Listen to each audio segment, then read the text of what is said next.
To put it simply, Monkey D. Luffy is a great captain. Sure, on the surface he's a little, well, dumb and rough around the edges, but behind this mostly empty skull is a really fantastic leader. Luffy is the type of person you could go to with your problems and he will do everything in his power to solve the issues you got, assuming he likes you, that is.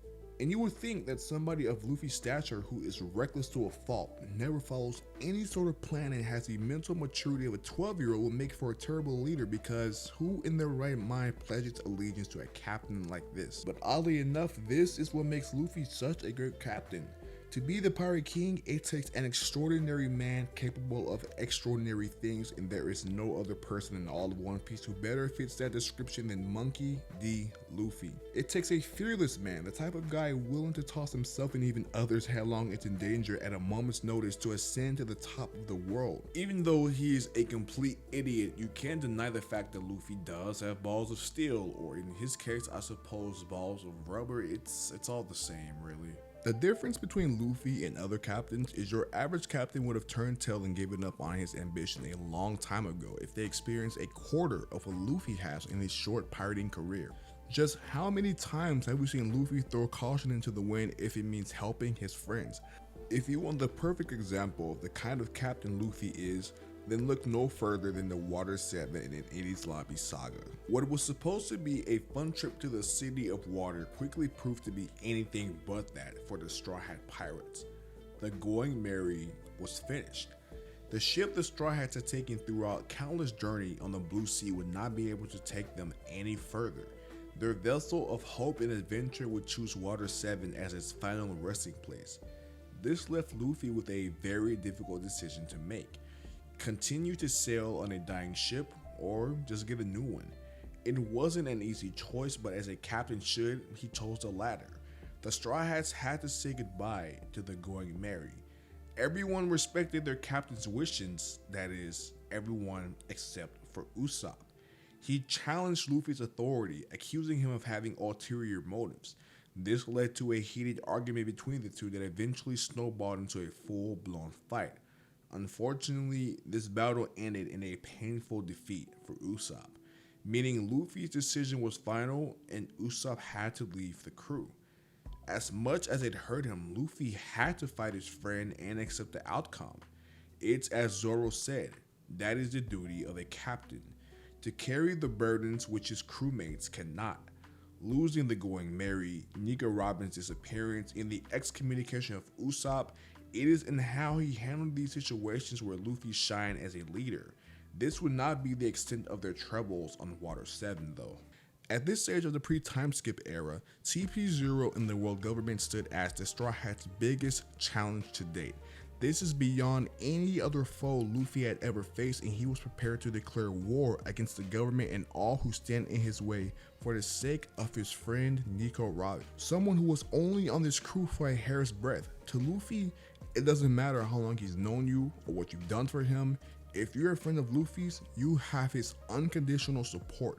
Luffy and the Straw Hats waged a fierce battle against the world government to keep one of the most dangerous people in the world on their crew. It takes a special type of individual to lead the sort of operation that Luffy did here. There was no guarantee that this little heist would prove to be a success. Nobody in the history of One Piece had ever broken into a government facility, defeated the Brash's top assassins, and walked away from it all victorious. But of course, this is not a feat he could have pulled off alone. At his disposal are some of the most capable and strong-willed people a captain could ask for. It is because of one man's resolution that these pirates are able to make the impossible possible. After all, a captain is only as strong as the people at his side, right? Another example, let's look to Arlong Park. Luffy, with no context of the situation and no care for it really, laid utter waste to the Arlong Pirates and Arlong Park alike. This is a really pivotal moment for Luffy as a character, even all these years later. Throughout the story, we see Luffy defeat tyrants left and right, but I consider this the best display of Luffy's emotional intelligence. He understood that Nami had her reasoning for betraying him, but none of that mattered. Nami is the navigator of the Straw Hat Pirates.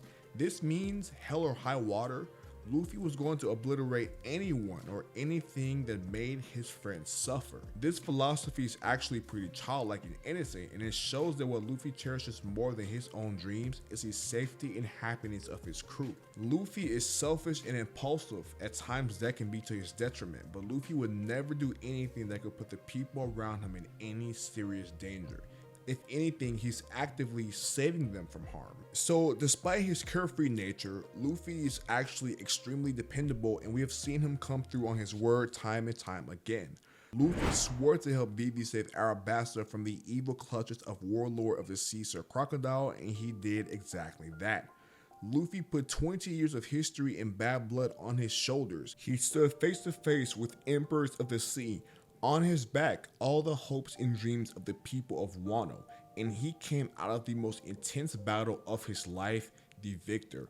Luffy is on this whimsical adventure for the fun of it, but he will help anyone he can, not because he has to, but because that's what friends do, and it is the right thing to do. Luffy possesses a trait very few men do, and that is the willingness to face any challenge head on, consequences be damned. Luffy's fearlessness is particularly evident whenever he confronts the unknown. He possesses an innate curiosity and a thirst for adventure that pushes him to explore uncharted territories, face mythical creatures, and challenge powerful foes. Instead of cowering in fear, Luffy embraces the unknown with open arms, excited to discover what lies ahead. His fearless nature in the face of uncertainty inspires his crew and instills in them the confidence to push beyond their own fears.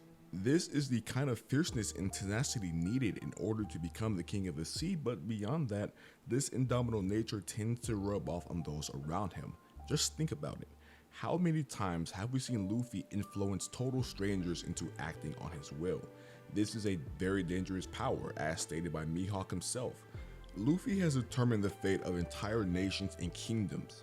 His drive to push through, to see the mission through to the end, inspires even the weak and the stubborn to fight on behalf of Luffy's purpose. The sort of charisma it takes to sway so many different characters despite their disposition is admirable and frankly terrifying.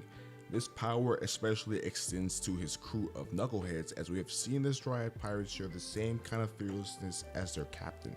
Each and every member of the Straw Hats has sworn their life and allegiance to Monkey D. Luffy, their dreams, their hopes, all entrusted to one man.